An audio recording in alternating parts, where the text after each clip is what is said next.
In this video, let's try to look into how Spring Security internally handles authorization and authentication. So in industry, we call authentication in the short form with AUTHN and authorization with the form AUTHZ. So that's a heading that I have used to make you aware of it.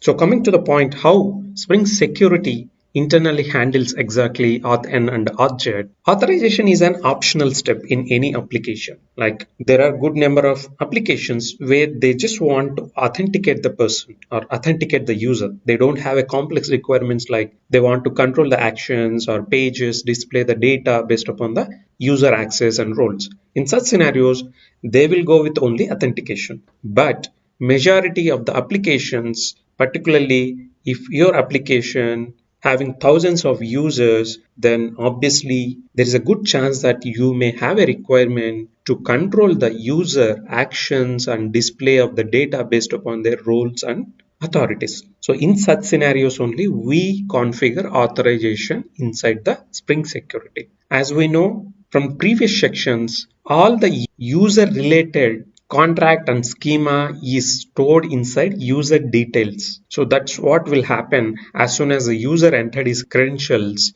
A authentication filter will intercept the request and it will call the method like load user by username and try to validate whether the credentials are correct or not. If the credentials are correct, all the user details excluding password will be stored in the user detail schema implementation and it will be stored inside the security context. Once it is stored inside the security context, and if you have configured authorization inside your framework, we will see how to configure authorization in the coming videos.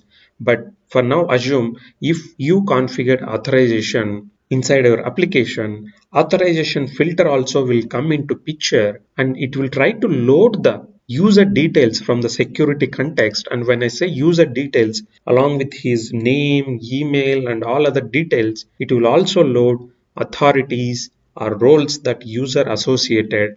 Based upon those values, it will try to compare whether this particular user has access to perform this action or not. Only if he has access, then it will allow the business execution to the associated API path or URL. Like in these scenarios, we have paths like admin, dashboard, and based upon the rules that we configured, the authorization filter will allow them to execute further. Otherwise, it will throw an error 403 forbidden error. Now we have discussed on a high level how Spring Security handles authorization scenarios. In the next video, let's try to understand where exactly these authorization details like roles, authorities will be stored inside the user detail schema.